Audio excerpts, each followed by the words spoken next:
Grabar la clase y estamos listos para comenzar. Bien, díganme por favor si están viendo la pantalla. No, profe. Todavía no. No, profe. Todavía no. A ver, ¿qué pasó acá? A ver. Me faltó un pasito.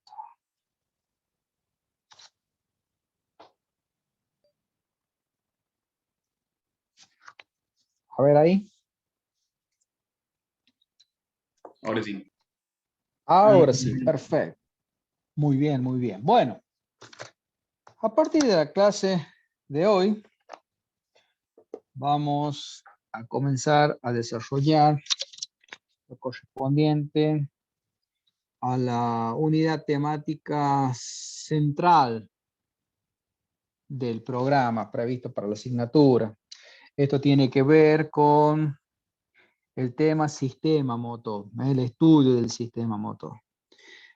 Van a ver que, creo por allá por las primeras clases, al comienzo de año, habíamos mencionado de que esta unidad temática iba a ser una de las centrales, podríamos decir, una de las más importantes a lo largo de todo el desarrollo de la asignatura, y que se va a ver reflejado justamente en el hecho de que vamos a comenzar hoy y seguramente nos va a llevar y fácil, casi un mes de dictado con este mismo tema. Vamos a ver en primera instancia, ¿se acuerdan que la clase pasada habíamos definido lo que era el automóvil? ¿Sí? Aquella palabra compuesta en donde se refería básicamente a aquel tipo de vehículo que tenía movilidad por sí mismo, ¿sí? Automovilidad. Y esa automovilidad o ese movimiento por sí mismo no era otra cosa más que gracias a la transformación de energía química que se producía, ¿cierto? Al recibir o al cargar un combustible determinado, normalmente un hidrocarburo, y por el tipo de combustible, el tipo de vehículos que vamos a estudiar, son los vehículos de motores nafteros. Cuando yo voy a la estación de servicio y cargo ese combustible, además de renegar porque cada vez está más caro, ¿no es cierto? Yo sé que cargando ese combustible estoy cargando de alguna manera un hidrocarburo, esto es un derivado del petróleo, que contiene en el seno de ese fluido, yo voy a tener contenido una cierta energía química. Y que esa energía química contenida en ese combustible, yo la voy a poder hacer, realizar una transformación térmica en el interior de esto que voy a comenzar a estudiar a partir de ahora, que es el sistema motor, y que voy a lograr transformar esa energía química y a través de este ciclo térmico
Hola, hola, y volví. ¿Me escuchan ahí?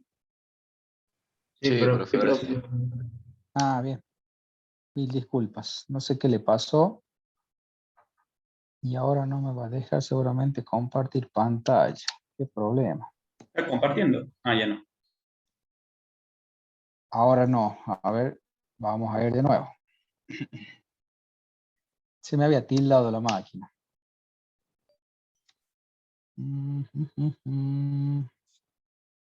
Ahí volvimos. ¿Se ve ahí? Sí. Sí, profe. Perfecto. Entonces decíamos que vamos a concentrar el estudio de esto del motor en un motor que es del tipo monocilíndrico, que es lo que tenemos acá graficado. ¿Qué quiere decir un motor monocilíndrico? Mono hace referencia a un, ¿sí? ¿Un qué? Un cilindro. ¿M? Uno de los, ¿qué es el cilindro? Ya lo van a ver en detalle con el ingeniero Karam, en donde el cilindro, ¿no es cierto?, es prácticamente el lugar en el cual se va a mover en un movimiento rectilíneo alternativo en carrera ascendente y descendente este elemento móvil que es el pistón.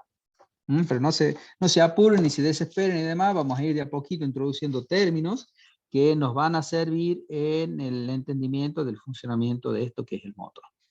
Fíjense, aquí, en esta parte, lo que hace el autor, en primera instancia, es dar, ¿se acuerdan lo que hicimos en la clase pasada? Dar la definición genérica del motor, ¿eh? Nos corremos un poquito, nos alejamos de esto tan particular que estamos tratando de realizar, que es el motor de un automóvil, y vamos a tratar, ¿se acuerdan?, de ensayar lo que es la definición genérica del motor. ¿Se acuerdan cuando hablábamos de lavarropa?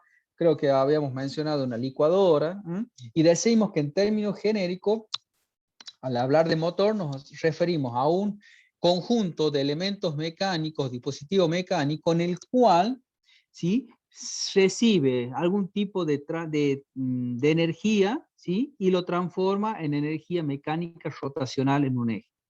Esa energía que puede ingresar ese motor puede ser variada. Por ejemplo, si hablamos del motor de un lavarropa, la energía que ingresa es energía eléctrica, porque el lavarropa lo tenemos que conectar a la red que me entrega Edelar de 220 voltios. Pero siempre la salida de ese motor va a ser, ¿qué cosa? Una energía rotacional en un eje, que es, ¿no es cierto?, a donde se va a conectar el tambor del lavarropa para provocar la función para la cual fue diseñado ese electrodoméstico. Caso de la licuadora que hablábamos la vez pasada, también. A la licuadora ya la tengo que conectar a la red de energía eléctrica, a los 220 volts que me entrega Edelar, ¿para qué?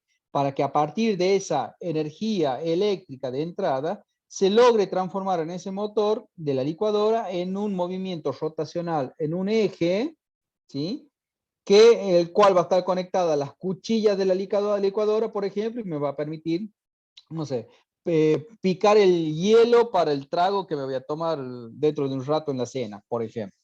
Entonces, fíjense que todas esas definiciones, conjuntamente con la definición del motor, ¿qué es el motor del caso específico del automóvil?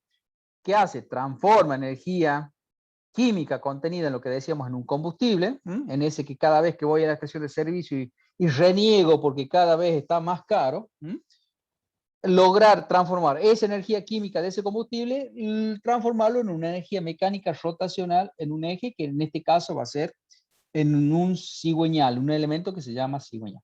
¿Sí? ¿Estamos hasta ahí más o menos? Bien, sí, profe. Eso es un poco un repaso de lo que vimos la clase pasada, ¿cierto? Bien. Fíjense acá. Dice que es un motor térmico que transforma energía química de... Recuerden que este autor es de nacionalidad española, ¿no? Así que por eso van a ver términos por ahí medios de telenovela, ¿no? Gasolina, para nosotros es nafta, ¿sí? La energía química de la nafta, por analizar el motor del tipo monastero, ¿no es cierto?, en una energía mecánica rotacional para obtener un movimiento. A partir de un proceso térmico, ¿sí? Ese es el proceso térmico en donde nosotros nos vamos a concentrar ahora, ¿sí?, en cómo es ese proceso de transformación, ¿sí?, que se logra en el interior del motor para finalmente provocar o producir este movimiento rotacional a la salida de mi motor. En eso nos vamos a concentrar y en eso va a versar la clase de hoy. Van a ver que existen dos tipos de estudio. Lo que vamos a ver hoy corresponde al ciclo teórico, ¿sí? Analizar cuál es ese tipo, esa transformación, ese proceso térmico, ¿sí? Ese proceso térmico de transformación de energía química en energía rotacional desde un punto de vista teórico o ideal. Para luego ir a un plano más real, ¿sí? Y ver cómo se transforma, ¿sí? Qué modificaciones va a presentar aquel proceso ideal o aquel teórico que es el que vamos a ver en la clase de hoy, y ver realmente cómo se transforma, cómo se modifica en la realidad, en los motores, que en definitiva es como funcionan según el modelo que ustedes hayan ya elegido, ¿sí? ¿Cómo hacemos eso? Eso lo podemos lograr básicamente a partir de esto, fíjense. Una mezcla. Yo voy a lograr, a través de un elemento que forma parte del sistema de inyección o de alimentación de mi motor, que ya lo vamos a ver oportunamente, pero básicamente lo que tengo que lograr es una combinación, una mezcla homogénea entre ¿quién?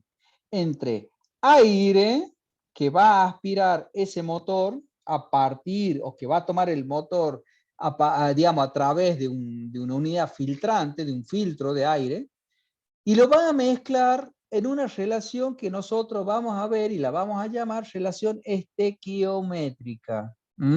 Una relación determinada entre el aire que va a ingresar a través de la unidad filtrante y el combustible, la nafta. En esa mezcla aire-combustible, ¿sí? Es la que se prepara en forma conveniente fuera, en forma externa al motor en sí, en donde antiguamente esa mezcla en los motores antiguos se preparaba o se realizaba en los carburadores, seguramente lo habrán escuchado nombrar, los carburadores en los motores antiguos, y en los motores modernos, nafteros modernos, esa mezcla se realiza en los inyectores.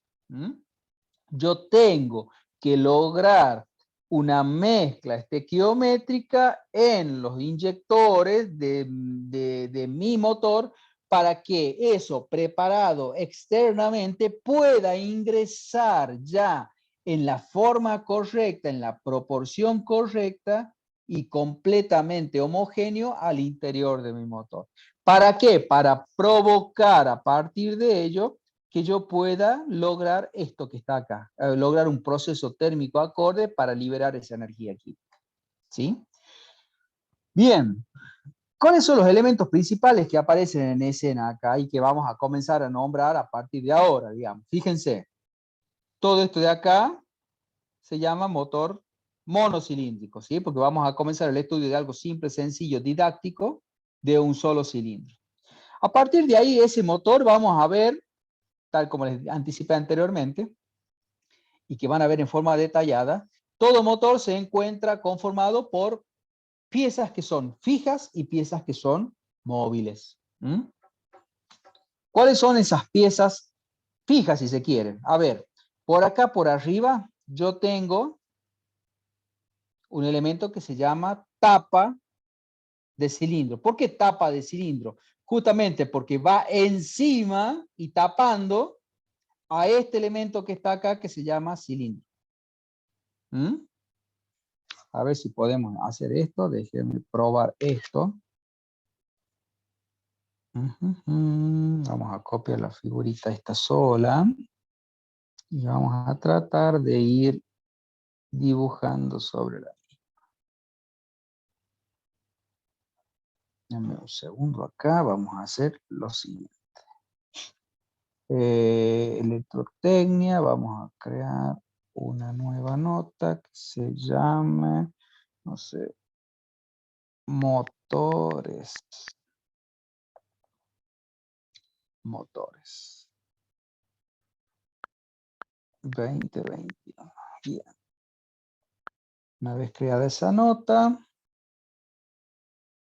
venimos acá y vamos a poner lo siguiente. Fíjense. A ver.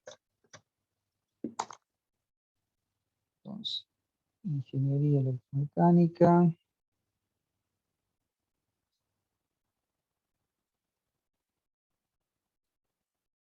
La fecha de hoy dijimos miércoles 21 de abril, ¿cierto? Entonces, a esta imagen,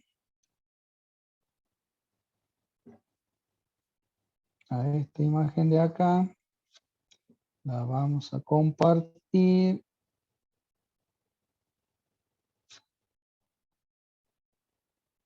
A ver si me la copio.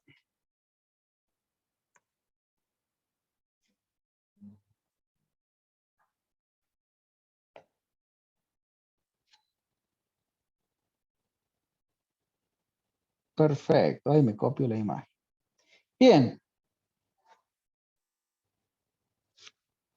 Vamos a anotar acá una lista que se llame elementos fijos de mi motor. ¿Cuáles son los elementos fijos? Vamos a ir por partes. Esto que está acá marcado, que les acabo de marcar, ¿lo ven a eso? Los que no tienen movimiento. Sí, profe. Elementos fijos, claro, elementos fijos, los que no tienen movimiento. Eso que acabo de marcar ahí en naranja es el cilindro. El cilindro de mi motor. ¿Y por qué se llama cilindro? Justamente por la forma que tiene. Cuando lo veamos nosotros en la realidad, van a ver que tiene la forma de un vaso.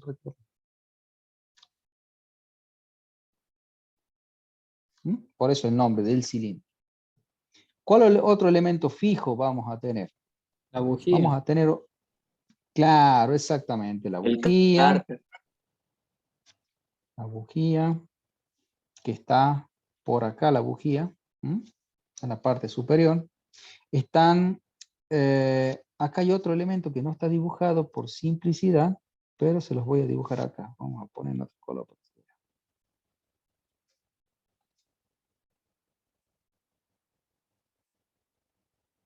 El inyector o carburador puede ser. Claro, sí, pero de todos modos eso, como digamos, forma parte del elemento externo. Esto que acabo de puntear ahí. La tapa del cilindro.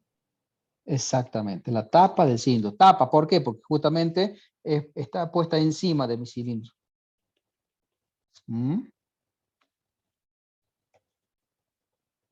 Y dentro de la tapa del cilindro, ¿cuáles son los elementos que puede llegar a contener? La bujía, fíjense. Balancines, bujía, válvulas. Claro, exactamente. A su vez, la tapa de cilindro puede contener elementos que pueden llegar a ser fijos o móviles, por ejemplo, fijo la bujía, como me había mencionado. Otros elementos fijos pueden ser los múltiples de escape, múltiples de admisión. El cárter. ¿Qué son los múltiples? Claro, ¿qué son los múltiples? Los múltiples son los canales por los cuales ingresa. En el caso por aquí va a ingresar la mezcla fresca. Por la admisión ingresa mezcla fresca. Y por el escape, ¿qué sale? Los gases quemados o combustionados. Los gases que me quedan, los residuales, los que me quedan al final de haber completado este ciclo térmico, que es el que voy a estudiar ahora.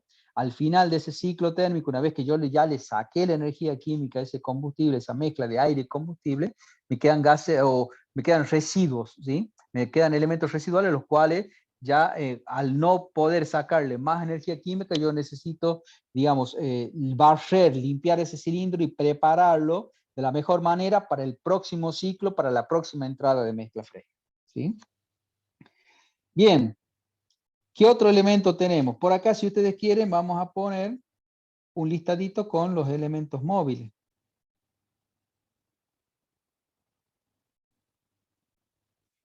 ¿Y qué aparecen como elementos móviles? Primero. Pistón, la biela. Exactamente. Esto que estamos acá. Arrancamos. Pistón. Exactamente. Este pistón que acabo de pintar ahí es el que se mueve en forma alternativa, rectilínea alternativa, guiada por las paredes del cilindro, en forma ascendente o descendente, ¿sí? Este elemento que justamente es el pistón. ¿Mm? Unido al pistón se encuentra este otro elemento de acá, que se llama biela. Esa biela se une a este otro elemento que tengo por acá, ¿sí? Que es el cigüeñal. ¿Sí? ¿Qué otros elementos móviles tengo? Estos de acá. Las Si ustedes se válvulas. fijan, exactamente, la referencia que me pone el autor son las válvulas, tanto de admisión, ¿sí? Es decir, la válvula que me regula el ingreso de mezcla fresca al interior del cilindro, o la válvula de escape, que es la que me regula o controla la salida de los gases ya quemados o combustionados desde el interior del cilindro hacia el exterior. ¿Mm? Continuando con las partes estas del motor, habíamos dicho tapa de cilindro arriba, luego viene otra parte del motor que digamos, comprendida, perdón, vamos a cambiar acá, comprendida en este sector, desde el nivel inferior de la tapa de cilindros, digamos, hasta este nivel, ¿sí? Hasta este nivel que ya vamos a explicar de dónde sale ese nivel. Esto recibe el nombre, normalmente todo lo que esté ubicado en ese sector se llama bloque motor.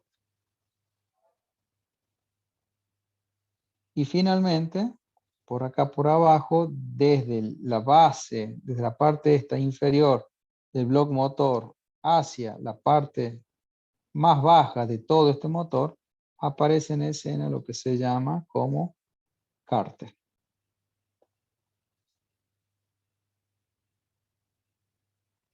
Entonces, fíjense cómo estas tres partes bien diferenciadas, ¿sí? Me van a ubicar a mí o me van a referenciar respecto de los distintos componentes que, como dijimos, los vamos a ir estudiando después con mayor detenimiento. ¿Sí? ¿Cómo venimos hasta acá? ¿Se entiende más o menos? Sí, profe.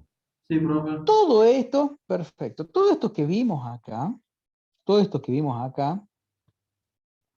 podemos hacer un cierto parangón. Bueno, y acá, creo que haberles mencionado, nosotros dijimos que íbamos a utilizar como guía a este autor, ¿no es cierto?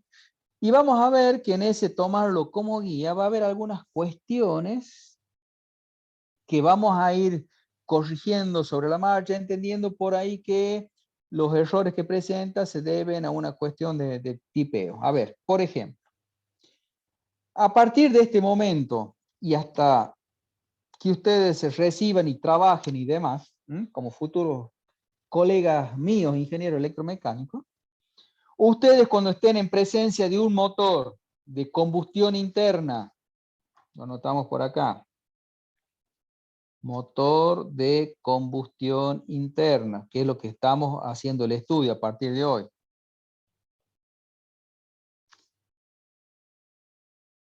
Que en rigor de verdad vamos a hacer lo siguiente. Cortamos acá y lo corremos un poquito a esto que me está molestando. Y decimos que un motor, ¿sí? De combustión, que es el que vamos a estudiar nosotros, que realiza el tipo de transformación para lograr este movimiento final a la salida en un eje. Corramos acá. Un motor de combustión se clasifica en externo o interno, según dónde se realice la combustión. Este elemento puede ser tanto en forma externa como en forma interna. Cuando hablamos de un motor de combustión externa, ¿cuál es el caso típico que yo tengo? Las máquinas de vapor. Exactamente, máquina de vapor. Muy bien. ¿Y por qué se llama externa? Porque justamente en una máquina de vapor o en una locomotora, ¿qué hago? Yo utilizo como elemento que ingresa a mí al interior del cilindro justamente, como la palabra lo indica, vapor. ¿Mm? Es decir, logro la transformación en una caldera de un fluido líquido como es el agua, elevo su temperatura, logro hacer el pasaje del estado líquido al estado gaseoso, ¿Mm? A alta presión y alta temperatura, y a ese fluido preparado así, de esa manera, lo logro introducir en el interior del cilindro en forma conveniente y voy a provocar esto del movimiento alternativo de un pistón en el interior de un cilindro, ¿sí? Y lograr de esa manera hacer que esa locomotora, ¿no es cierto?, provoque el movimiento de ese vehículo de transporte. De hecho, los primeros automóviles, el primer automóvil patentado por allá por el año 1800 y pico, tiene justamente, basa su principio de funcionamiento en esto. Es decir, que el primer automóvil del cual se patentó y se tiene conocimiento, lejos de tener una configuración en donde su motor trabaja bajo el concepto de motor de combustión interna, que de hecho es la concepción que manejan hoy en día la mayoría de los vehículos estos que utilizan combustible nafta, inicialmente lo era a partir de la concepción de un motor de combustión externa, o sea que prácticamente era como si fuera una mini locomotora, ¿m? Una mini locomotora, una mini máquina de vapor, ¿sí? Entonces, de esa configuración a lo largo del tiempo hemos pasado a esta que es la que tenemos hoy en día. ¿Sí? Bien. ¿En dónde habíamos quedado entonces? Habíamos quedado aquí. Si nosotros, a partir de haber presentado este motor monocilíndrico, quisiéramos hacer alguna analogía respecto de qué es lo que sucede con algo tan habitual como nosotros, como es el hecho de andar en bicicleta, ¿m? Algo que aprendemos en la mayoría de los casos de cuando somos niños, normalmente, podemos decir que el elemento mecánico por excelencia que utiliza justamente este instrumento es el mecanismo biela-manivela. ¿Mm? Un motor de combustión interna, que es el que vamos a analizar, basa su principio de funcionamiento en un mecanismo conocido como biela-manivela, el cual, dijimos, podemos expresarlo como similitud, ¿sí? Como correspondencia al caso de una persona que está andando en bicicleta, en donde la biela manivela, ¿sí? Viene a ser prácticamente lo que sería el pedal de esa bicicleta, ¿no es cierto? Que va adosado a el brazo de la palanca y la estrella de mi bicicleta. Ese mecanismo logra, ¿sí? Transformar el esfuerzo que le aplica el conductor de la bicicleta a ese pedal, así que simulando ser el esfuerzo provocado por este ciclista, digamos, el esfuerzo aplicado en su miembro inferior, al movimiento o el esfuerzo que recibiría el pistón, ¿m? El pistón en el motor monocilíndrico, y que la biela manivela conformada en el caso del ciclista por el pedal, la palanca y la estrella de la bicicleta simule ser el elemento, ¿no es cierto?, este mecánico que mencionamos como biela manivela, justamente en la biela unida al cigüeñal en el caso del motor monocilíndrico de la derecha. Volviendo a lo que decíamos anteriormente, volvemos acá.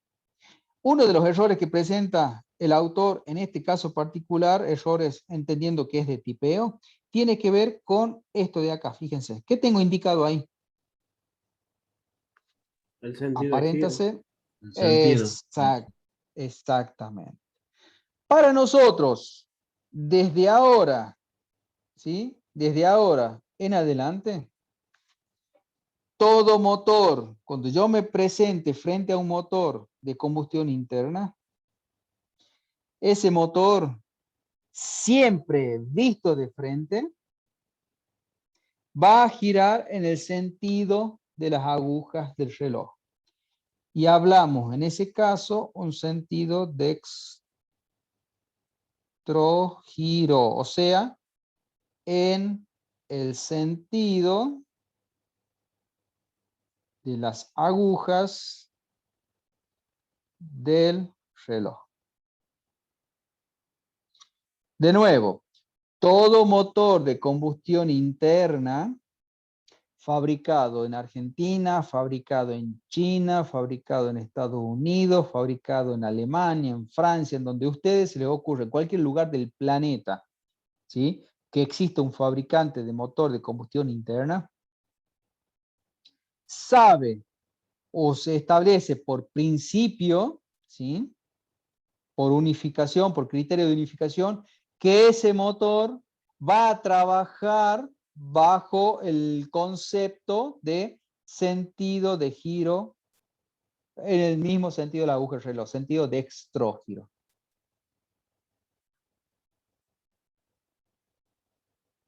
¿Se entiende?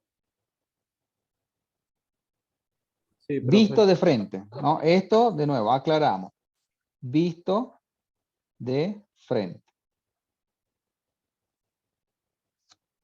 Y ya vamos a ver por qué eso es importantísimo que lo tengamos en cuenta. Cuando veamos orden de encendido, ahí lo vamos a ver. Quiere decir que en este caso particular, corregimos lo que dice el autor, y para nosotros ese motor, para que funcione correctamente, va a tener que estar girando en sentido horario. ¿Qué? Sí. Hay casos extraordinarios en que el motor arranca al revés, digamos. A ver, hay casos de motores que están fuera de punto que tenderían a querer arrancar al revés. Pero ¿qué pasa? Si es que de alguna manera se logra, que no es lo ideal, pero que se lograra llegar a eso, el motor no funcionaría correctamente, funcionaría como si fuera que arrancaría pero con falla. No sería un funcionamiento estable. Hay casos de algunas motocicletas, de motores de 4 tiempos, que en los años 60, creo que era la Gilera, o cuando salía de punto, por ejemplo, la querías hacer arrancar y bueno, y arrancaba al revés. Sí, yo tuve una Pero experiencia ahí una vez, un camión me arrancó al revés y ahí nomás lo detuve, obviamente, y sentía como que funcionaba mal con una falla. exactamente, exactamente. Sí, señor. Bien. Quiere decir que en términos generales, para nosotros, para que un motor funcione en forma correcta y de hecho para lo cual está diseñado, es para un sentido de giro horario. Bien, continuemos. ¿Dónde estábamos? ¿Dónde estábamos? ¿Dónde estábamos? Aquí. Bien. Hecho la analogía con el caso de la bicicleta, ¿qué es lo que sucede? Fíjense, ¿cómo es el proceso a grandes rasgos, digamos? ¿Cómo es esto de la transformación? Ingresa mezcla fresca por la válvula de admisión. ¿Sí? Esta mezcla fresca de aire y combustible convenientemente mezclada, ¿sí?, en forma externa. Antiguamente dijimos en los carburadores, hoy por hoy en los inyectores, ¿sí?, en las bombas inyectoras de los vehículos, las bombas estas electrónicas, ¿sí? Ingresa el combustible.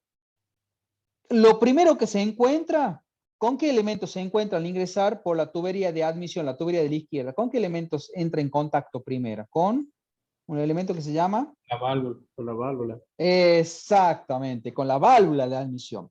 La válvula de admisión es la que le va justamente a permitir o no, según que reciba una orden mecánica, ya vamos a ver de quién, hay alguien, algún elemento de ese motor que le da la orden de apertura. Cuando nosotros hacemos referencia a válvulas, tanto desde el punto de vista mecánico, como el punto de vista neumático, como desde el punto de vista de interruptores, en el caso de si estamos desde el punto de vista eléctrico, vamos a ver, ¿sí?, que esos elementos, en términos generales, siempre corresponde hablar en forma apropiada de que si es normal abierto o normal cerrado. Seguramente en algún momento lo habrán escuchado hablar, ¿no es cierto? A ese término. Es decir, que una, Sí. no sé, que una válvula, claro, que una válvula sea normal Y abierta puede o que ser en una el tema válvula de sea normal contactores, cerrada. ¿o no? En el tema de contactores, desde el punto de vista eléctrico, manejamos ese concepto exactamente, ¿sí? ¿Qué quiere decir eso de normal abierto, normal cerrado?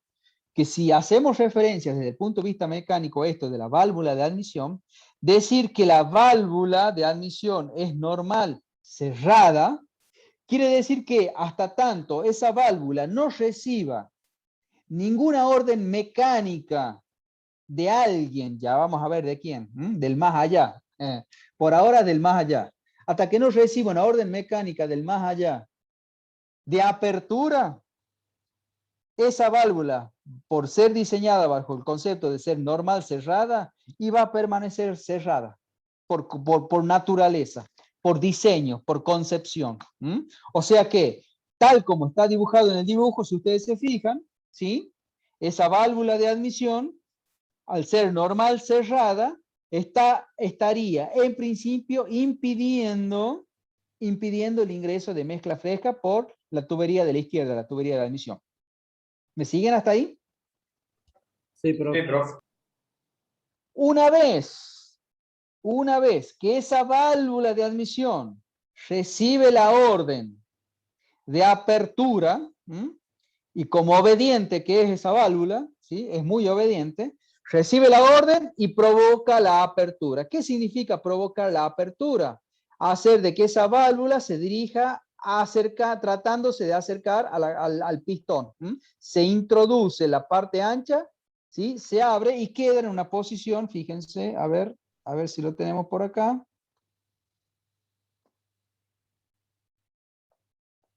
Ahí tenemos una figura, fíjense cómo está abierta la válvula. Se nota la diferencia, ¿no?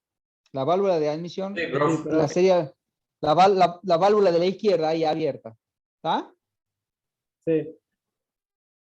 Si yo en ese motor tengo la válvula de la izquierda, que es la válvula de admisión, que me conecta a la tubería de admisión, va a provocar en ese caso el ingreso de mezcla fresca al cilindro. ¿Sí? Esa mezcla que yo logré preparar anteriormente, ¿no es cierto?, en el carburador o en el inyector. ¿Está? Bien, volvemos acá a la figura. Perfecto. Eso, ¿qué hace? Ingresa al interior del cilindro. Por la parte alta del pistón, o sea, en esta parte, vamos a ver si sale.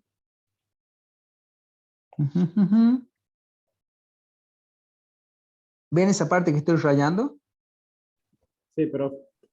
Sí. En rigor de verdad, antes de eso vamos a decir lo siguiente. En este motor monocilíndrico, a partir de la definición de biela, manivela y todo lo que dijimos anteriormente, me van a aparecer dos puntos referenciales, si se quiere decir, que se van a llamar, fíjense.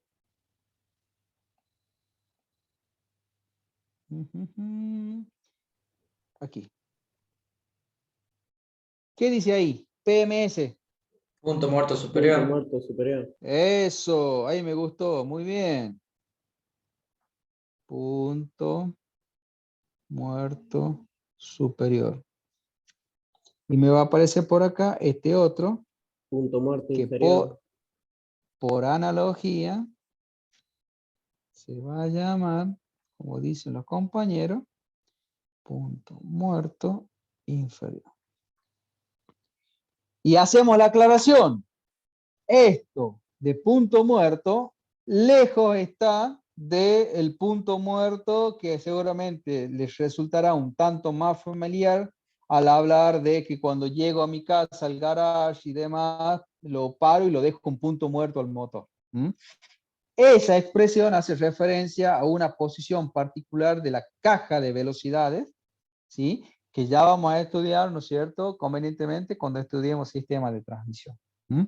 Esta referencia de punto muerto superior o punto muerto inferior se define básicamente como, lo vamos a escribir acá, punto muerto superior, el punto de máximo desplazamiento que tiene el pistón en el interior del cilindro en carrera ascendente.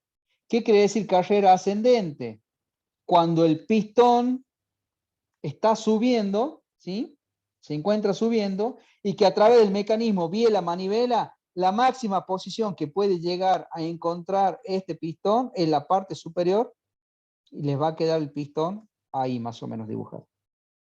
¿Se entiende eso? La parte de la cabeza del pistón, lo máximo que puede levantar, ¿sí? Es esa posición y a esa la llamamos PMS. ¿Sí? ¿Lo tienen hasta ahí? El punto Sí, muerto profe. superior, profe, también se utiliza para poner a punto el motor, ¿o no? Sí, exactamente. Exactamente. Es un punto de referencia básico que se utiliza. ¿Mm? Y que en términos generales, si ustedes se fijan acá, en rigor de verdad, esto, otra corrección que vamos a hacer, el punto muerto superior está ¿en dónde? Lo vamos a dibujar acá. Ahí, en ese punto. Lo vamos a achicar para que no sea tan grueso. En este punto. ¿Lo ven ahí? Sí, Sí, profe. profe. Ese punto, si ustedes se fijan, es coincidente con el límite entre la tapa de cilindros y el bloque motor. Ese que dibujamos ahí entre línea punteada roja y línea punteada azul.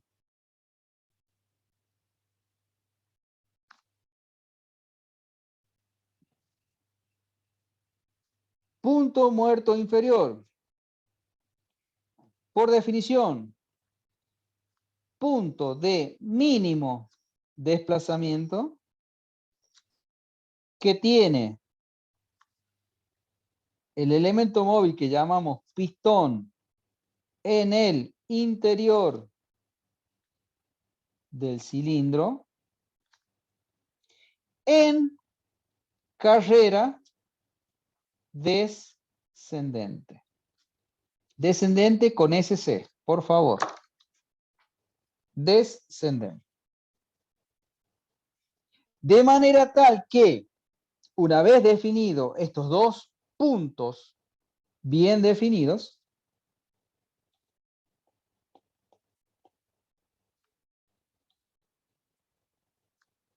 a la diferencia geométrica o cota que yo tenga entre ambos dos puntos, la voy a llamar L.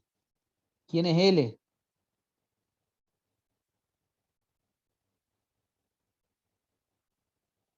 Por definición va a ser la carrera de mi motor.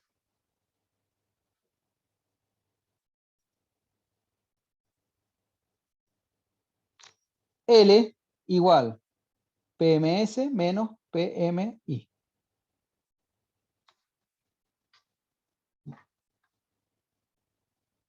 ¿Me siguen hasta ahí? Bien, profe. Excelente. Sigamos.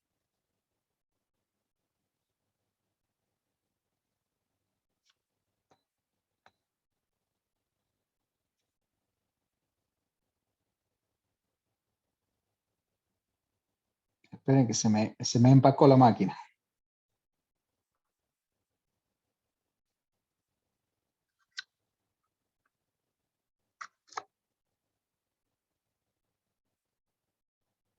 Esperen que arranque.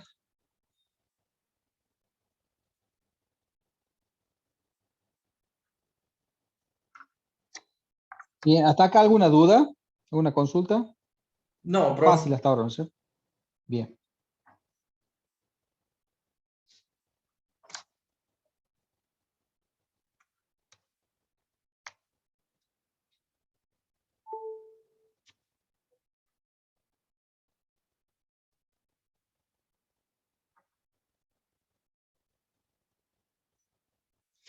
Se ve que se cansó ya de temprano que le estoy baqueteando la máquina, ¿verdad? Ya no quiere más, profe. Arranque. Ya quiere jubilarse. Ya.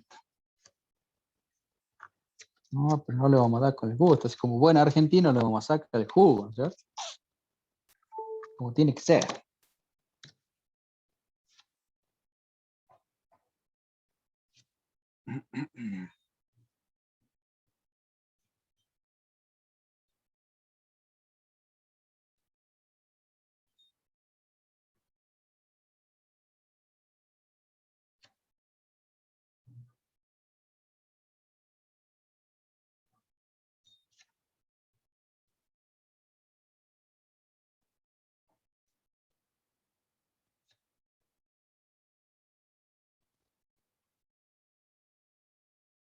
Vamos acá, aprovechando que arrancó, página 53. Bien, habíamos quedado en esta parte.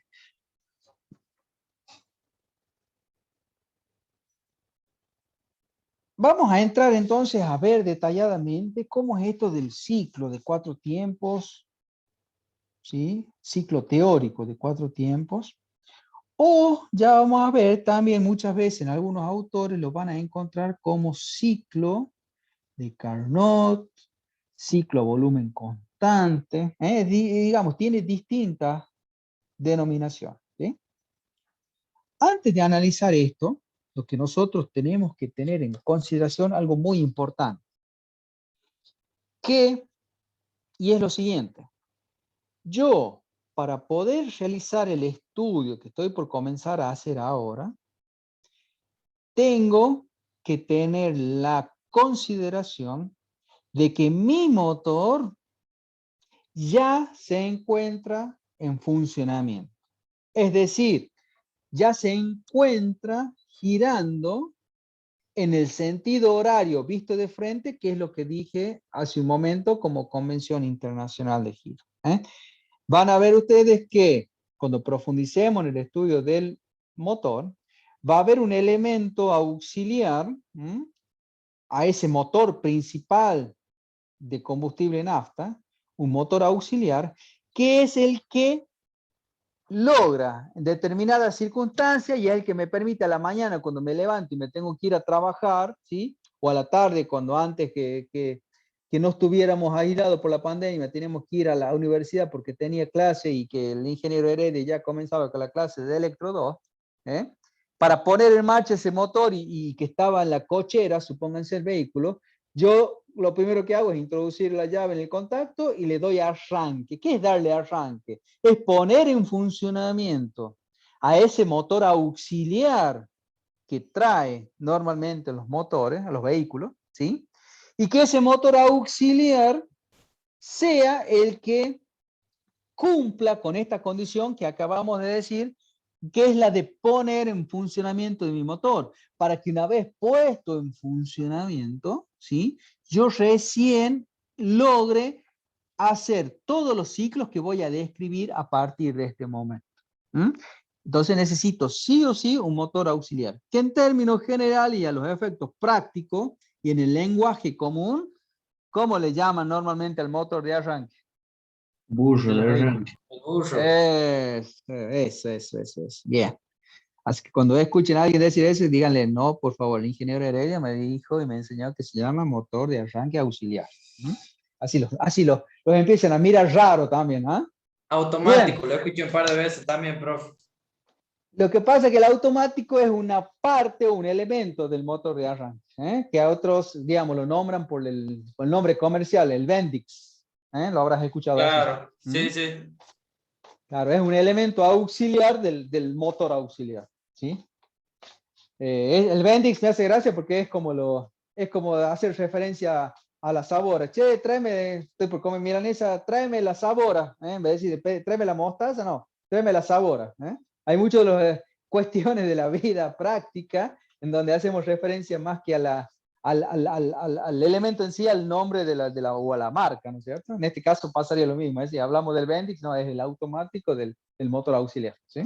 Bien, entonces, De nuevo, yo para comenzar a hacer el estudio, sí o sí tengo que considerar que el motor está girando. ¿Y cómo está girando? Sentido internacional o convención internacional de giro. ¿Qué es? ¿Cómo? Visto de frente, ¿cómo giraba ese motor? Sentido horario. Sí, señor, sentido horario. Excelente. Listo. Arranquemos. ¿Por qué se llama motor de 4 tiempos? Y justamente, ¿por qué? Porque vamos a realizar el estudio teórico del funcionamiento de este motor que funciona con combustible nafta, el cual se basa, ¿no es cierto?, en 4 tiempos, justamente por eso el nombre. Primer tiempo. ¿Qué es el primer tiempo? ¿Cómo funciona? Nos vamos a concentrar en esta figurita de acá. En este caso, lo que hace el autor, fíjense, me cambia un poco la posición relativa de las válvulas. ¿Se acuerdan que anteriormente, cuando vimos el estudio del motor monocilíndrico, ¿dónde estaba la válvula de admisión? En la Volvemos izquierda. acá. Claro, ¿ven? A la izquierda. ¿Qué hace acá el autor? Lo pone Porque es al así, revés. nos quiere confundir, la pone a la válvula de admisión a la derecha. Bueno, no importa, la posición relativa no importa. Lo interesante en este caso, ¿cierto? Que sepamos que al analizar en este caso el funcionamiento del motor, para nosotros en este análisis va a ser la válvula de admisión, ¿cierto? O sea de que la la derecha. debes relacionar con el sentido de giro que él le dio ahí. Claro, eso lo estaba por decir. Arriba gira, lo pone como una forma y ahora está girando como dice usted. Sí, es que me hizo caso y me escuchó. Está en España y me escuchó que lo critiqué, por eso lo cambio de sentido de giro. Y el hecho de posicionar las válvulas, en este caso al revés, o sea, no tiene nada que ver con el sentido de giro, es que quede claro, ¿sí? Yo puedo disponer las válvulas en un sentido o en otro, pero bueno, el sentido de giro no es negociable, siempre es en sentido horario. Bien, vamos a hacer de cuenta entonces que la válvula de admisión la tengo a la derecha. La válvula de admisión dijimos que me conecta con la tubería de admisión, si es un motor monocilíndrico, si es un múltiple de admisión, si es un motor de varios cilindros. ¿Sí? ¿Qué me ingresa? ¿Qué me está ingresando por esa tubería de admisión? Me está ingresando mezcla fresca que viene del sistema del carburador o del inyector de la máquina, del motor. ¿Estamos hasta ahí? Sí, profe. Sí, profe. En un momento inicial, yo digo que el primer tiempo de mi ciclo, del ciclo que estoy analizando, se inicia con el pistón en la posición de punto muerto superior. Como a mi motor yo ya lo tengo girando, voy y le saco una foto justo cuando el pistón, ¿no es cierto?, está en la posición de punto muerto superior y comienza a intentar realizar una carrera descendente. ¿Ven la flechita esta que tienen acá? A ver si me toma. A ver si me toma. ¿Ven que en la figura de la izquierda tienen la flechita que está indicando que el pistón en principio está bajando? Aquí, en esta Sí, flecha. profe.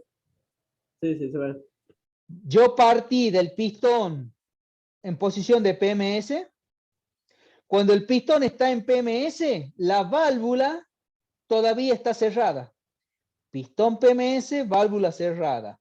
Aquí, queriendo ingresar, mezcla fresca. Pero como la válvula esté cerrada, no pasa nada. No ingresa. Pistón comienza a realizar carrera descendente, tratando de pasar de una posición de PMS, baja intentando alcanzar la posición de PMI. Justo cuando el pistón, estando en esta posición de PMS, comienza a querer bajar, justo en ese instante hay alguien por acá por arriba que le da la orden mecánica de apertura a esta válvula que hasta hace un instante atrás estaba cerrada, recibe la orden de apertura y ¿qué hace? Abre la válvula y la deja en la posición que me muestra la figura. Cuando me abre la válvula de admisión, ¿qué hace? Permite que todo lo que venía por acá, por la tubería de admisión como mezcla fresca, logre ingresar al interior del cilindro. ¿Sí? Se me comienza a llenar todo la cavidad, el volumen, el alojamiento que yo tengo desde la cabeza de mi pistón hacia arriba. Todo eso va a comenzar a partir de esto, de este movimiento en carrera descendente que está teniendo el pistón en este primer tiempo, que es el de la admisión, comienza a llenarse todo el interior, en la parte superior, entre la parte superior del pistón y las paredes de acá del cilindro, comienza a mezclarse con mezcla fresca, ¿sí? Comienza a llenarse con mezcla fresca. ¿Sí? ¿Hasta dónde se provoca ese llenado? Hasta lograr que el pistón en esta carrera descendente, dijimos, logre alcanzar la posición de PMI. Fíjense que en todo esto que acabamos de describir, en ningún momento nosotros hemos hecho referencia o hemos hecho alusión a que a esta otra válvula. ¿Cómo se llama esta otra válvula? Válvula de escape. válvula de escape. Siempre nosotros hemos hablado que la válvula de admisión al comienzo, cuando el pistón está en el punto muerto superior, la válvula de admisión en todo momento siempre permaneció cerrada. La única que se abrió al inicio, ¿sí?, del ciclo y que ahora cuando el pistón llegue al punto muerto inferior se va a cerrar, únicamente es la válvula de admisión. Por eso, y por la función que cumple al realizar la apertura, que es la admisión de mezcla fresca en el interior del cilindro, es que en base a ello, justamente este primer tiempo, ¿sí?, en este primer tiempo que lo tengo acá, se llama primer tiempo de la admisión. Ahí lo tiene el nombre.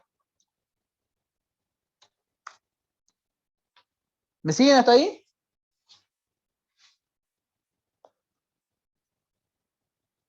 Sí, profe. Sí, pero Hola, hola. Bien, perfecto. Bien. Todo esto que hemos descrito hasta acá, que corresponde al primer tiempo de la admisión, yo les pregunto a ustedes lo siguiente. El pistón dijimos que pasa de PMS a PMI, es decir, que el pistón realiza una L, una carrera, en este caso carrera descendente.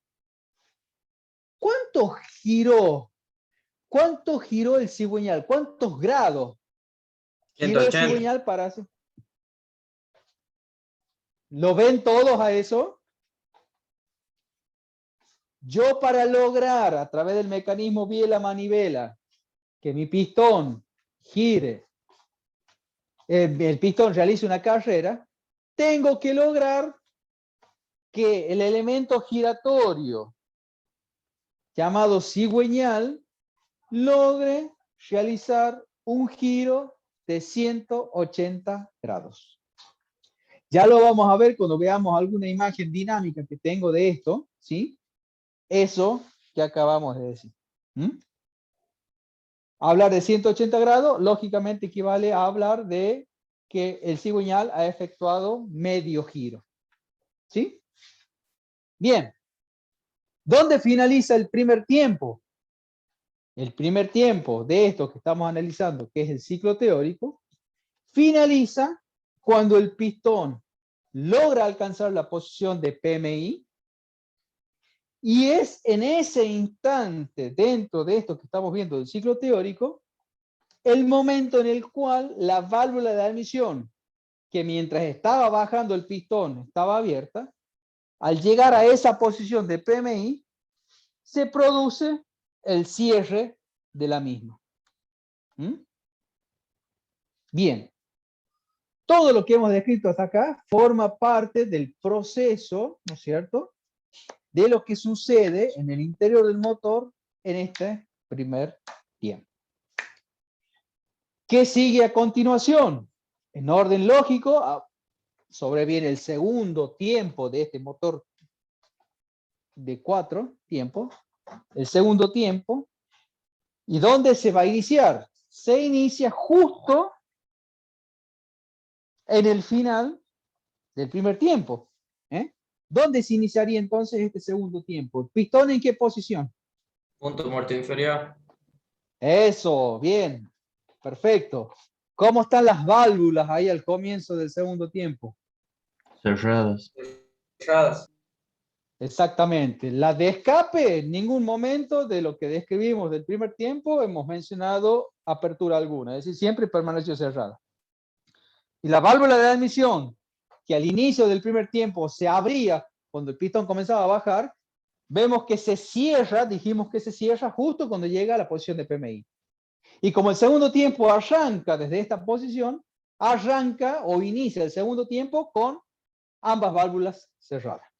Bien, nos vamos a concentrar entonces para este segundo tiempo en la segunda figurita que tenemos acá. La que tenemos ahí, en ese caso, a la izquierda de la imagen. ¿Qué tenemos en la izquierda de la imagen? Aparece, fíjense. El pistón, ¿antes qué carrera estaba haciendo en el primer tiempo? Carrera Descendente. descendente, estaba bajando el pistón. Como llegó al punto muerto inferior y por definición es el punto más bajo al cual puede ser alcanzado por el elemento móvil que es el pistón dentro del cilindro, y a través de la definición que dimos del mecanismo biela-manivela, es que a través de ese mecanismo biela-manivela, el pistón que antes, en el ciclo, en el primer tiempo, en el tiempo anterior, estaba bajando, llega al punto muerto inferior y el propio mecanismo biela-manivela es el que provoca ahora la inversión en el sentido del movimiento rectilíneo alternativo que tiene el pistón dentro del cilindro. Transformando aquel movimiento descendente del semiciclo anterior, esta vez en un movimiento ascendente. Al hablar que el pistón en este tiempo realiza una carrera ascendente, implica decir que el pistón que arranca o que inicia este tiempo en la posición de PMI intenta alcanzar la posición de PMS. ¿Sí? Respecto de las válvulas, dijimos que al comienzo, sí. ¿Por qué sube? ¿Por qué sube? Bien. A ver. Venimos acá. A ver si logramos hacer lo siguiente. Fíjate. Vamos a hacer en forma esquemática lo siguiente. Fíjate. Cilindro.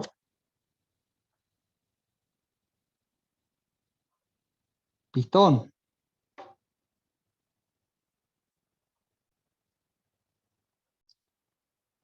Biela. Y acá en otro color vamos a dibujar lo que sería el cigüeñal, ¿no es cierto? Este es el eje de giro del cigüeñal y este es el muñón del cigüeñal, que normalmente se conoce al brazo, ¿no es cierto? El brazo de giro de ese cigüeñal. Un cigüeñal es una pieza, ya lo vamos a ver, que tiene una forma, eso en el libro creo que está, a ver, así no, dame un segundo. Vamos a avanzar en el estudio. Y les voy a mostrar cómo es un cigüeñal para que tomen noción ustedes. Tienen Fíjate. como forma de pera algunos, o otros son redondos. Claro, en realidad las peras esos son los contrapesos del cigüeñal. Claro. Dame un segundo que por acá. Ahí lo tenés, mira. Esa pieza que está arriba, dibujada, es el cigüeñal. El cigüeñal presenta puntos de apoyo, que normalmente reciben el nombre de bancadas, y codos, que son los puntos de unión a cada una de las bielas de cada cilindro, digamos. En este caso, fíjate, al ser un cigüeñal que tiene, ¿cuántos apoyos? Fíjate. 3. 3 apoyos, 3 apoyos. 3 apoyos o bancadas. ¿Y cuántos codos tiene? Fíjate. 4. Claro, quiere decir que este cigüeñal corresponde a un motor de 3 bancadas y 4 cilindros. Ya vamos a ver en qué incide el hecho de que tenga mayor o menor cantidad de bancadas, ¿no? Pero fíjate la forma que tiene. Entonces, a cada uno de esos codos, imagínate que vas a tener conectado, ¿qué cosa? Vas a tener conectada este elemento que es la biela, la tenés ahí en la biela, y a su vez la biela conecta al pistón. Más o menos hasta ahí me seguís, ¿no es cierto? Sí, profe. Quiere decir que, si volvemos a esta figura, y borramos esto que tenemos acá, nosotros vamos a ver que esa sería una posición intermedia, ¿no es cierto? ¿Cuál sería una posición extrema? En base a esto que dijimos de PMS y todo lo demás. Sería cuando... Muerto superior o inferior. Exactamente, fíjate. ¿Cómo se te va a ubicar a vos cuando el pistón alcance? Esta que por definición va a ser la posición de máximo desplazamiento en vertical, o sea, sería el PMS, ¿sí? Cuando alcance esa posición, ¿cómo vas a tener la biela y la manivela vos? Vos vas a tener la biela acá, y vos vas a tener la manivela del cigüeñal en forma rectilínea. Recuerda que vos todo esto lo tenés en este giro. Cuando a la figura 1 gire en el sentido horario, cuando alcance esta posición, que te estoy marcando ahí, de todo el giro completo, va a quedar alineado, como te muestro acá, biela con el codo del cigüeñal. ¿Sí o no? Sí, profe. Mientras que en un tercer momento puede ser de que, si vos te situás, por ejemplo, que este es tu PMI, ¿cuál va a ser la posición relativa que van a tener las piezas en el PMI? Vos vas a tener cilindro, vos vas a tener pistón, ¿sí? Vas a tener biela y vas a tener codo de cigüeñal. Siempre girando estos sentidores. Es decir, cuando a partir de la figura 2 vos gires en el sentido horario y des 180 grados de giro, vas a llegar a tener la posición relativa biela-manivela que nos muestra la figura 3, en donde a partir de esa posición relativa el pistón va a lograr alcanzar la posición de punto muerto inferior. ¿Se ve en ese dibujo? Sí, profesor, sí. Sí, profe. Entonces, ¿cómo haces vos para pasar 180 grados de la figura 2 a la figura 3? Y necesariamente va a ser una situación en la cual el pistón de PMS va a tratar de buscar la posición de PMI, ¿sí? Y una vez que la logra alcanzar, vos vas a tener otra imagen por acá, en donde el pistón va a comenzar ahora. Antes bajaba, ahora sube, ¿sí? Y va a tener una posición, algo así, intermedia de lo que es el codo del cigüeñal versus la biela. Siempre de nuevo. ¿Por el envión que trae el cigüeñal? Más que por el envión, por la definición de punto muerto inferior. Cuando el pistón, para todo pistón que está en carrera descendente dentro del cilindro, ¿sí? Alcanza la posición de punto muerto inferior, como por definición PMI es la posición de mínimo desplazamiento, no es que el pistón pueda alcanzar una posición más baja que esa, porque por definición es la más baja de todas es esta, es la PMI. Necesariamente, y a través de esto, que es el mecanismo biela-manivela, ¿sí? Al continuar girando el cigüeñal en el sentido horario, necesariamente el pistón que antes bajaba, ahora va a tender a subir. Buscando la posición de PMS. Por eso es que de alguna manera todo el movimiento que definimos de PMS, PMI, queda definido a partir de la carrera. ¿Se entiende más o menos? Por eso es que por eso me invierte el sentido de giro, ¿no es cierto? Lo que antes bajaba en el primer tiempo, ahora está subiendo en el segundo tiempo. ¿Sí? Bien. Ya vamos a ver después algún videíto para que quede mejor graficado. ¿Sí? Bueno, sigamos acá. Estamos entonces analizando el segundo de los tiempos, en donde el pistón que antes tenía carrera descendente en el tiempo anterior, en el primer tiempo, ahora, al haber alcanzado la posición de PMI y a través del mecanismo biela-manivela, comienza a tener una carrera ascendente. Tratando de alcanzar el pistón la posición de PMS. Y desde el punto de vista de válvulas, podemos decir que en ambos casos, ambas válvulas, tanto la de admisión como la de escape, se encuentran cerradas. Si ambas válvulas se encuentran cerradas, y yo, como estoy desde el punto de vista del estudio del ciclo teórico o ciclo ideal, ciclo teórico, ciclo ideal, voy a plantear el hecho de que las dos válvulas tienen un cierre hermético. Tienen un cierre hermético. ¿Qué quiere decir un cierre hermético?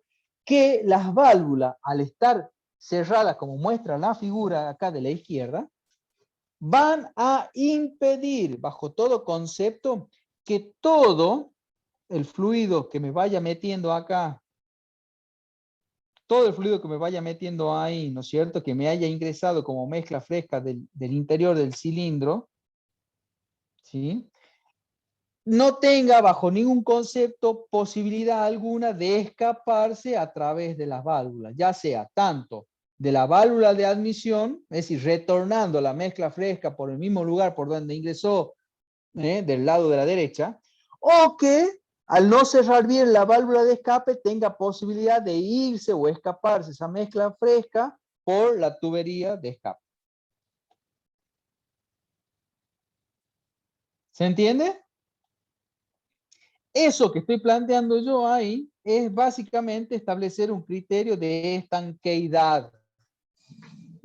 Estanqueidad, es decir, fijar un criterio en el cual las válvulas cierran completamente bien y perfectamente bien en sus bases. Si yo planteo criterios de estanqueidad, yo de alguna manera estoy asumiendo de que todo el fluido que me ingresa aquí, que me ingresó en el ciclo anterior, va a comenzar a comprimirse. A medida que el pistón continúe en esa carrera ascendente que estamos diciendo, toda la mezcla fresca que había ingresado en el ciclo anterior, al no tener posibilidad de escapar por ningún lado, va a verse obligado cada vez, ¿no es cierto?, al ser el elemento móvil el pistón, comienza a comprimirlo, comienza a hacer que cada vez vaya ocupando un lugar cada vez más pequeño. ¿Y hasta dónde va a ser eso? Hasta lograr, como dijimos, que finalmente el pistón alcance la posición de PMS. Cuando el pistón alcance la posición de PMS, la mezcla fresca va a quedar confinada o va a quedar reducida ¿a qué? A esto de acá, fíjense. ¿Lo están viendo ahí?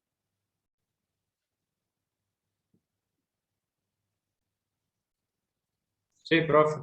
Sería la cámara de combustión. Exactamente, muy bien. Cuando el pistón en este segundo tiempo logra su cometido, ¿cuál es? El de llegar finalmente a la posición de PMS en esto de la carrera ascendente que está teniendo,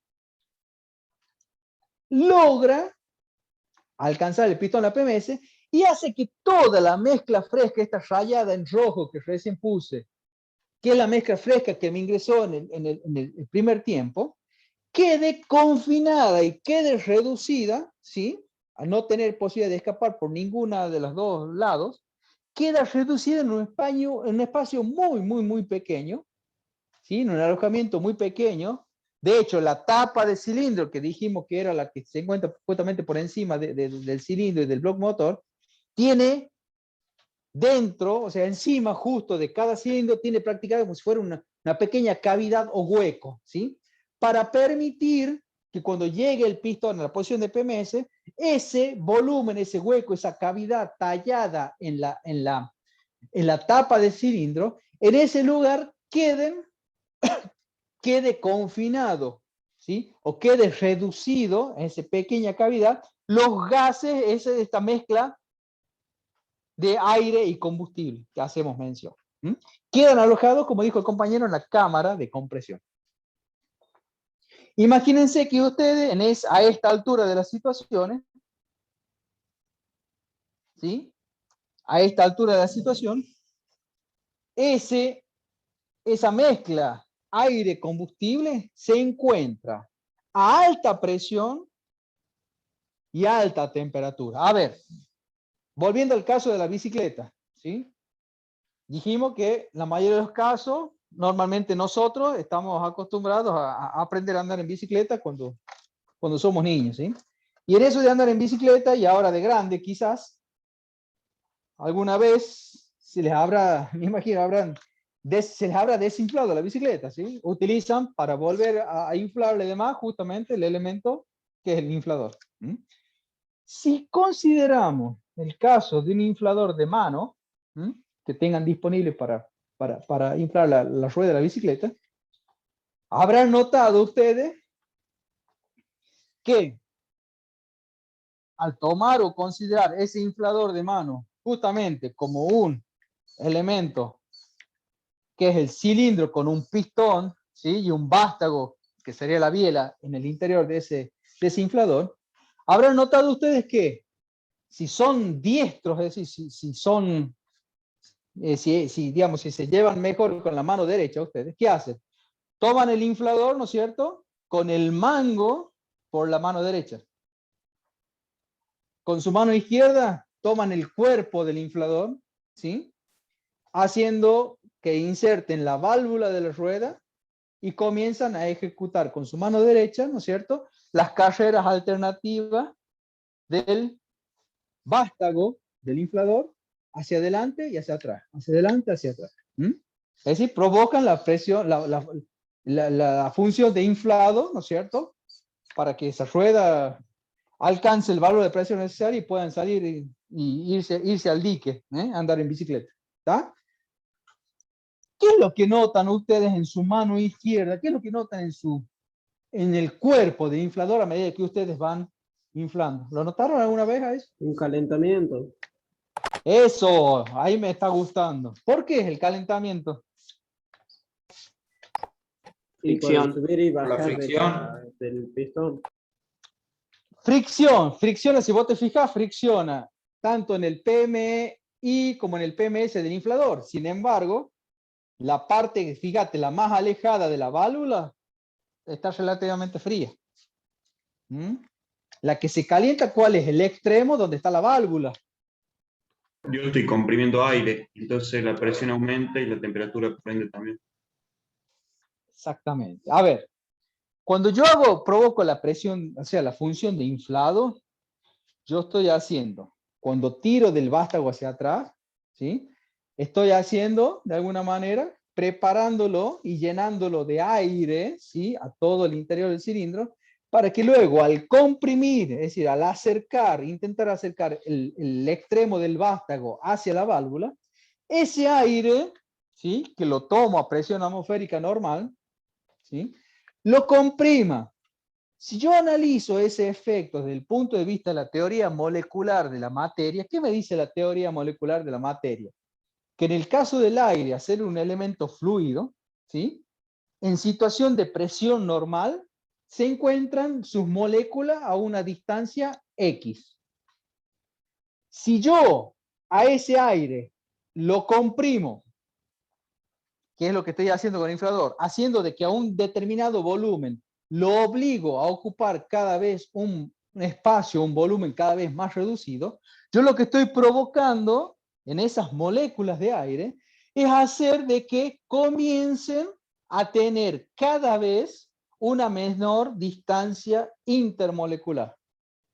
Que cada molécula comience a experimentar una disminución en la distancia en la partícula, en la molécula contigua, en la que tiene al lado.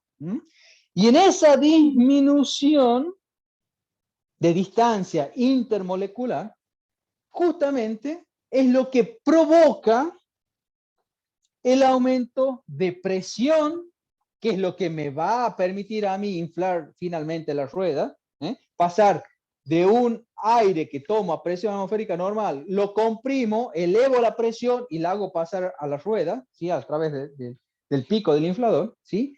Y voy a experimentar de la mano de eso un aumento de temperatura. Esas dos cosas voy a experimentar haciendo el análisis desde el punto de vista molecular de la materia. Aumento de presión para lograr el cometido de inflar la bicicleta y un aumento de temperatura, que es lo que yo voy a experimentar, como dijo el compañero, en el extremo, en la mano izquierda, si es que soy diestro y estoy inflando con la mano derecha. Eso, ese calentamiento, ese aumento de temperatura que se experimenta, ¿por qué lo siento en el cuerpo del inflador? Porque ese calor que se genera en el interior de la molécula del aire que estoy utilizando para inflar mi rueda de bicicleta, ¿sí? Trata de escapar. Trata de salir al exterior. Por esto de la conducción, convección, que seguramente ya habrán estudiado en física, las distintas formas de transmisión del calor. El calor se transmite a las paredes por conducción, ¿sí? Y de ahí es lo que yo experimento en mi mano, en la palma de mi mano izquierda. ¿Me siguieron hasta ahí más o menos con la idea? Sí, profe. Quiere decir entonces que en este caso que estamos analizando nosotros y haciendo la relación de este motor monocilíndrico con el cilindro, cuando el pistón está subiendo en esta carrera ascendente de mi segundo tiempo y está comprimiendo la mezcla gaseosa aire-combustible, mezcla gaseosa aire-combustible, provocaría, ¿sí? En términos reales, en la vida real, provocaría el mismo efecto. De un calentamiento cuando llegue al final el pistón al PMS y logre reducir que toda la mezcla aire-combustible quede reducida en la cámara de compresión, tendería, ¿no es cierto?, a, por efecto de la teoría molecular, disminuyo la distancia y provoco un aumento de presión y temperatura. Esa temperatura, como yo estoy en el ciclo ideal, recuerden siempre, estoy analizando por ahora lo que sucede en el ciclo ideal, ciclo teórico, yo voy a impedir que ese calor que se me genera, ¿sí? Voy a hacer de cuenta que voy a revestir las paredes de ese cilindro con un elemento ideal que me impida, o que me ponga como una barrera, ¿sí? Que me impida el hecho de que el calor que se me genera en el interior del cilindro trate de escapar como si fueran las paredes de mi inflador. ¿Sí? Eso me va a dar características isotérmicas, que ya vamos a ver enseguida qué significa eso, ¿sí? Pero ahora hagamos de cuenta eso, que voy a impedir que el calor que se me tienda a generar por esta compresión de la mezcla aire-combustible se me escape al exterior de mi motor. ¿Ah? Bien. Continuemos entonces. ¿Dónde sería entonces el final de este segundo tiempo? ¿Qué se les ocurre? ¿Cómo se llamaría este segundo tiempo en función del trabajo que realiza? Si el primero era de la admisión, este se va a llamar ¿cómo? Compresión. Compresión. Muy bien, excelente. Bien. ¿Dónde finaliza el segundo tiempo de la compresión? ¿Pistón en qué posición? Punto muerto superior. Muerto superior. Perfecto. Bien. ¿Válvulas cómo se comportaron durante todo el segundo tiempo? Cerradas. Cerrada. Ambas válvulas cerradas. Excelente.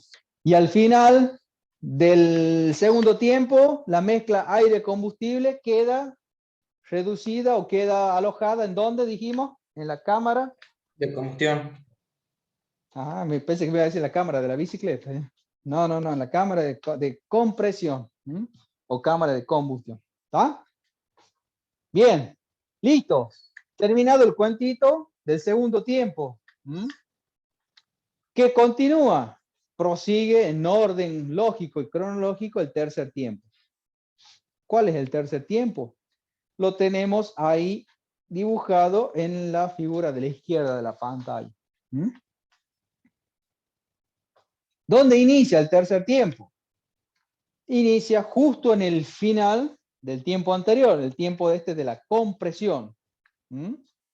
Es decir, en cuanto a posiciones relativas, podríamos decir pistón, posición de punto muerto superior. ¿Sí? Ahí donde inicia este tercer tiempo. ¿Está? Ambas válvulas cerradas, tal como dijeron ustedes. ¿Sí? Ese es el inicio de mi tercer tiempo. ¿Qué pasa? Al haber alcanzado la posición de PMS, y como el cigüeñal continúa girando en sentido horario, me paro un ratito ahí, me vuelvo atrás y les pregunto, ¿cuánto hice yo o cuánto giró el cigüeñal para el segundo tiempo? 360. Para el segundo tiempo, ¿no? Para el primero dijimos medio giro, o sea, 180 grados. Para el primer tiempo la admisión, ¿se acuerdan?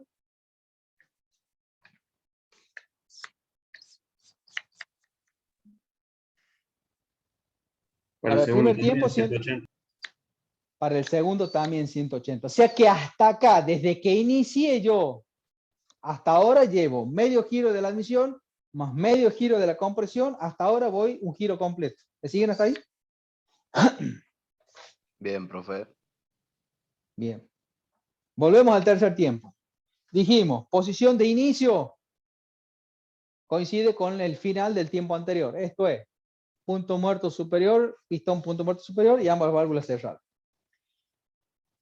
Como en el tiempo anterior, el pistón se encontraba con qué carrera, en el de la compresión. ¿Carrera? Ascendente. Ascendente, perfecto. Al haber alcanzado la posición de PMS y por a través del mecanismo biela-manivela, el pistón que antes subía, ahora va a tender a Bajar. bajar. Perfecto. ¿Dónde lo veo eso? Ahí lo tengo la flechita, ¿lo ven? Bien. Justo el instante en el cual el pistón está en la posición de PMS y está por intentar bajar, justo en ese instante, el elemento este que está en el medio dibujado, que se llama bujía, recibe una orden eléctrica a través de una descarga de alto voltaje, ¿sí?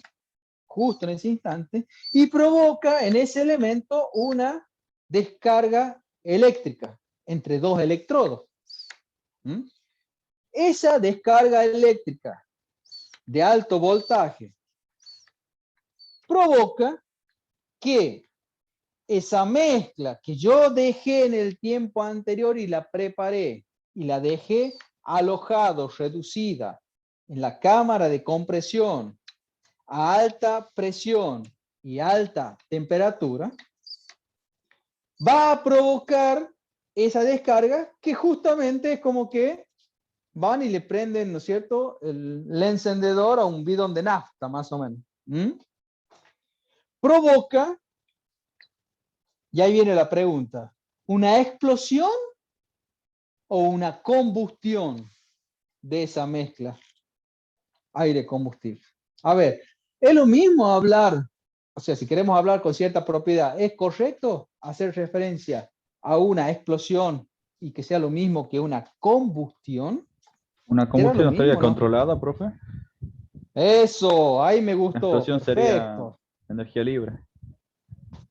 Descontrolada, o sea, si quisiéramos, digamos, un poco establecer algún criterio de diferencia entre ambas, podemos decir, por ejemplo, que una explosión es una combustión descontrolada, donde la magnitud de la misma no tengo, o sea, es de tal intensidad o de tal fuerza que no puedo llegar a tener un control sobre la misma. Mientras que en el caso de la combustión, no, es algo, digamos, es un efecto, ¿sí?, de liberación de energía, ¿sí?, desde el punto de vista químico, hablamos de una liberación de energía, pero que tiene las características de ser ciertamente controlada, o regular, si se quiere. Bien, por eso, en este punto particular, conviene hacer la diferencia. Es decir, yo, cuando alguien habla de un motor a explosión, que seguramente lo habrán escuchado, al hacer referencia a eso, prácticamente no es un término apropiado, ¿sí? Sí, un término apropiado sería hacer referencia a un motor de combustión en lugar de un motor de explosión. ¿Por qué? Porque de alguna manera, para que este motor funcione en forma regular, tengo que tener cierto control sobre el mismo. No es que sea una combustión descontrolada, ¿sí? O sea, una explosión. ¿Se ve la diferencia?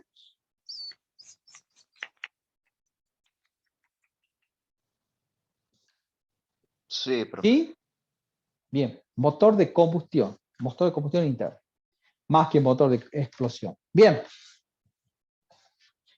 Entonces, se produce la descarga, se produce la combustión de esa mezcla, y eso hace de que se genere un elevamiento, ¿sí?, una elevación instantánea tanto de la presión como de la temperatura.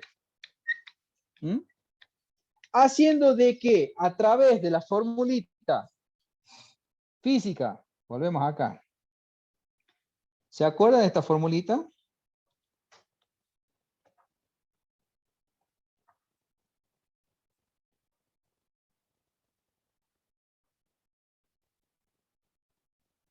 Presión igual a fuerza por superficie. Exactamente, muy bien. Área o superficie, ¿no es cierto?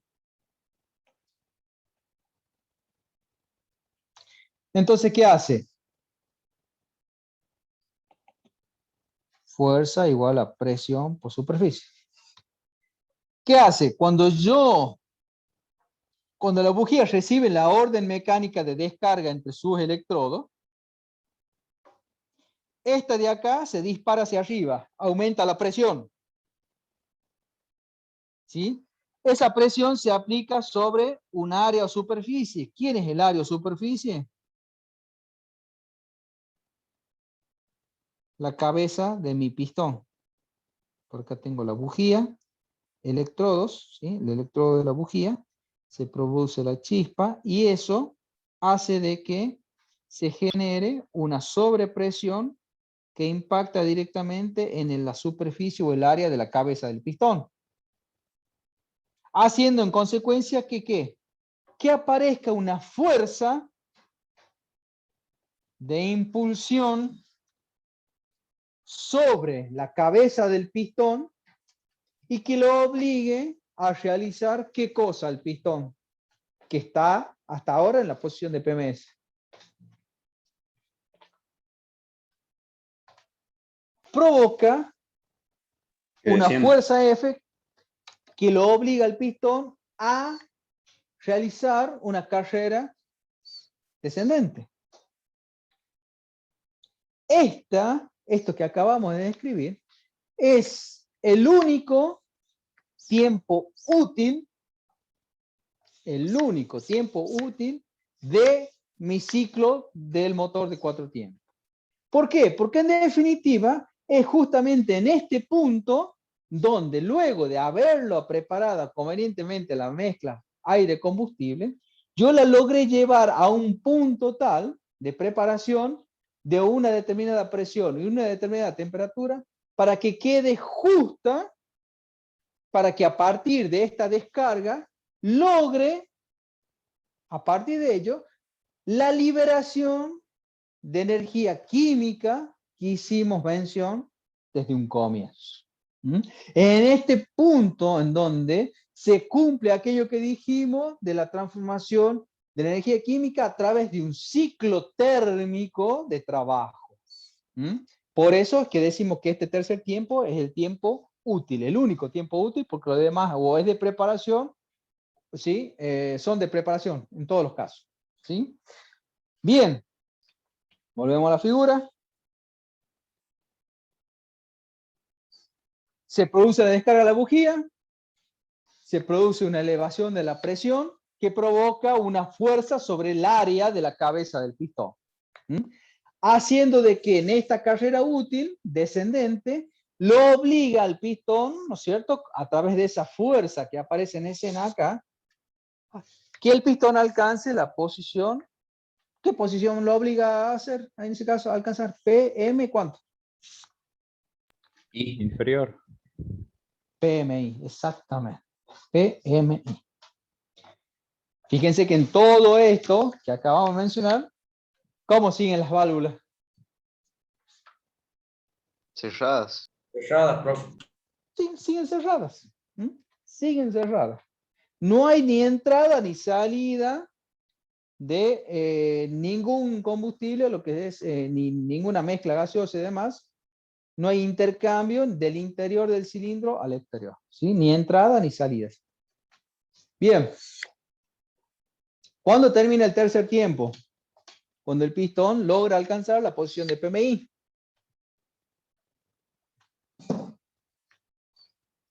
¿Cuánto ha girado el cigüeñal en todo este tiempo?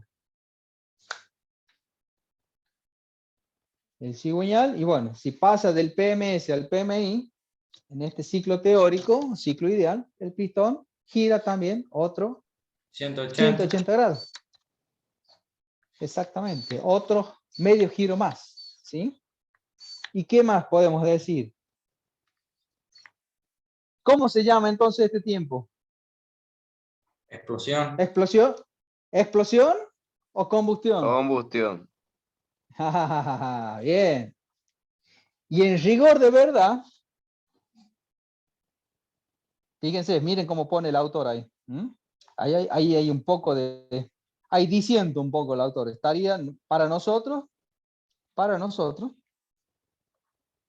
lo vamos a anotar por acá.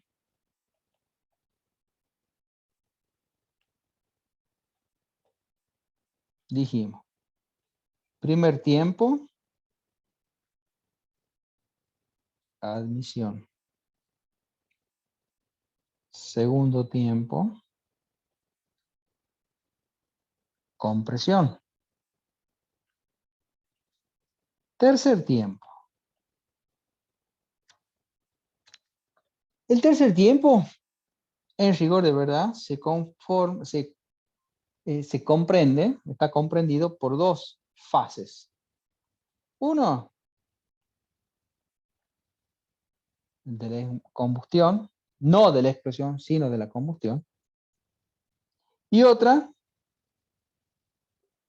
que se llama expansión. Esto que acabamos del efecto que acabamos de decir, ¿no es cierto?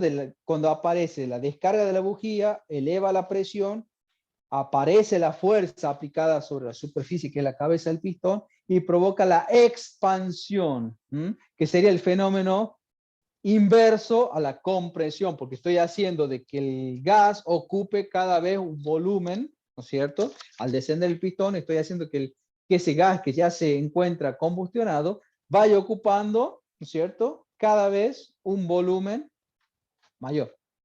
Por eso lo de la expansión. Volvemos acá y así vamos terminando. ¿Qué me está quedando? El último tiempo. Recuerden que estamos analizando el ciclo de 4 tiempos de un motor de combustión a nafta. ¿Dónde arranca el cuarto tiempo? Donde finaliza el tiempo anterior, que es el de la combustión-expansión. Esto es en pistón, posición de punto muerto, ¿cómo? Superior. Volvemos Inferior. acá. ¿Dónde quedó al final de la combustión-expansión? Inferior. Exactamente. quiere decir que el cuarto tiempo va a arrancar de esta posición, o sea, pistón en PMI, ¿está? Al haber alcanzado el PMI, el pistón que antes hacía una carrera descendente, ahora por definición de PMI y a través del mecanismo biela-manivela, va a comenzar a experimentar una carrera ascendente, haciendo que el pistón trate de alcanzar la posición de PMS.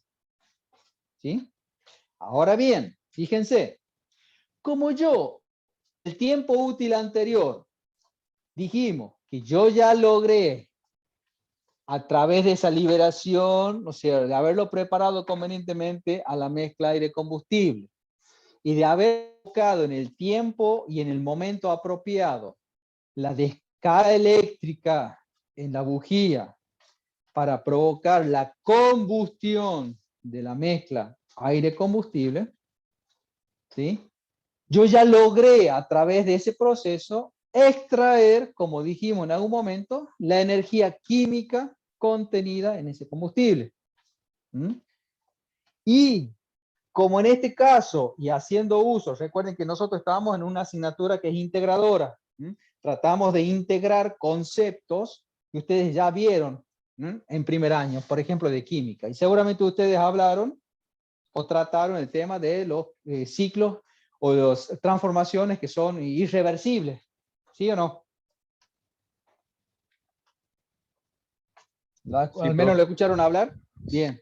En este caso, esto, ¿sí? Esta reacción química, porque en definitiva es una reacción química la que se produce ahí, para poder provocar esto de la liberación de energía química, es una reacción química irreversible. ¿Mm? ¿Por qué? Porque una vez que yo logré sacarle esa energía química, yo no puedo volver, ¿no es cierto?, a realizar nuevamente una reconstrucción de ese hecho. Todo eso, en esa reacción química me van a quedar residuos que yo en definitiva los tengo que sacar, los tengo que extraer, los tengo que barrer del interior del cilindro para dejar lo más limpio posible el mismo, ¿sí? De manera tal que en esa preparación de limpieza yo lo dejo en condiciones para que después, en forma cíclica y repetitiva, luego de este tiempo va a venir, si ese cigüeñal sigue girando, ese motor sigue girando, pueda venir en forma sucesiva el primer tiempo, el segundo tiempo, el tercer tiempo y así sucesivamente. ¿Tá? Quiere decir entonces que, de nuevo, como este tiempo se inicia con el pistón en la posición de PMI, justo en ese instante, y para cumplir esto que acabamos de decir, justo en ese instante cuando el pistón está en la posición de PMI, justo por iniciar una carrera ascendente, se produce la apertura a través de una orden mecánica de la válvula de escape. Esa válvula normal cerrada del escape recibe una orden mecánica de apertura y hace de que pone en comunicación al interior del cilindro con la tubería o múltiple de escape, provocando que cuando comienza a realizar la carrera ascendente, este famoso pistón tratando de alcanzar la posición de PMS, en su carrera ascendente provoque el barrido o la limpieza o la extracción de todos los gases residuales que me quedaron del tiempo anterior, ¿sí? Del tercer tiempo, todos esos gases a los cuales yo ya le saqué la energía química y ya no tengo posibilidad de hacer un proceso irreversible de poder sacarle más, de poder aprovecharlo más, los tengo que extraer y dejar al cilindro lo más limpio y en óptimas condiciones posible para que en el semiciclo siguiente, que va a ser seguramente viene una admisión, pueda provocar, ¿no es cierto?, que todo el espacio que tengo ahí quede disponible para alojar mezcla fresca. ¿Por qué? Porque si yo sé que cuanto mejor quede barrido, mejor quede limpio ese cilindro, voy a tener la máxima ocupación de todo eso por mezcla fresca, la cual yo sé que preparándola convenientemente en los ciclos sucesivos, voy a lograr obtener o extraerle la energía química que trae, ¿sí? imaginen que me queda, que no provoca un barrido como tiene que ser y me quede, por decir y exagerar, la mitad del cilindro con mezcla fresca. Esa mitad, ¿sí?, va a ocupar un espacio, un volumen, ¿sí?, que va a impedir que sea ocupada por mezcla fresca. O sea que ahí ya voy a estar perdiendo la mitad de la capacidad de producción o de extracción de energía química y liberación de energía. Por eso es muy importante este tiempo desde el punto de vista de optimizar, ¿no es cierto?, las condiciones del interior del cilindro para que quede completamente limpio y poder así aprovecharlo al máximo en el tiempo de la admisión siguiente. ¿Dónde finaliza este tiempo? Con el pistón en posición de PMS. Y justo al llegar a esa posición, el pistón, la válvula de escape que había permanecido abierta desde el inicio del mismo, en este instante, justo al llegar a la posición de PMS, se produce el cierre de la misma. Bien, ¿cuánto ha girado el cigüeñal en esta carrera? En esta carrera ascendente, el pistón ha girado nuevamente medio giro, 180 grados, con lo cual, si sumamos desde el inicio mismo del primer tiempo hasta este último cuarto, ¿cuántos giros completos ha dado el cigüeñal? 2. Ajá, ¿y qué serían grados de giro del cigüeñal? ¿Cuántos serían grados? 720. Medio giro. 720. A ver, medio giro son 180. Giro completo son 360. 360 por 2, 720. 720 grados. Exactamente. 2 giros completos para producir o provocar esto, ¿no? Los 4 tiempos de mi ciclo Otto, ciclo de Carnot, ya vamos a ver. ¿Sí? Bien. Hasta acá, entonces, hemos realizado lo que es la descripción del ciclo teórico de mi motor de 4 tiempos. ¿Sí? ¿Quedó claro más o menos? ¿Alguna duda, alguna consulta?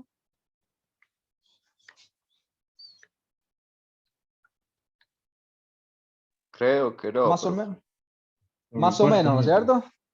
Bueno. Bien. Siendo casi las 11 de la noche, damos por concluida la clase. La clase que viene vamos a proseguir en esto del estudio del ciclo teórico, analizándolo desde el tipo de transformaciones que se van realizando en cada uno de los tiempos. Es decir, vamos a traer a colación lo que ustedes vieron en química, ¿sí?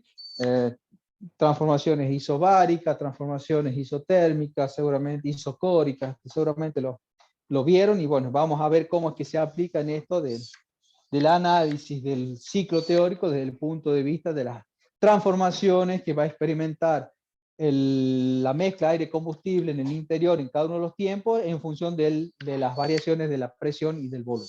¿Sí? Así que bueno, perfecto. Listo, entonces, me desconecto un ratito, así los saludo.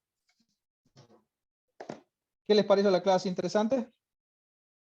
Sí, Profe, más o menos. interesante. Sí, profe, sí, bastante lindo.